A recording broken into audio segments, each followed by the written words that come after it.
असं आहे की हे प्रकरण अतिशय गंभीर आहे।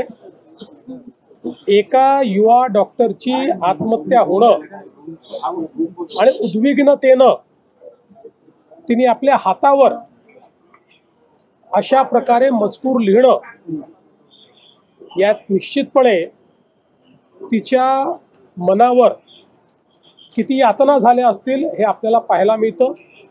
आणि म्हणूनच कालच आम्ही संबंधित अधिकाऱ्याला निलंबित केलेलं आहे। अटक करून आम्ही कारवाई सगळ्यांवर करतो आहोत आणि या प्रकरणामध्ये कोणालाही सोडलं जाणार नाही।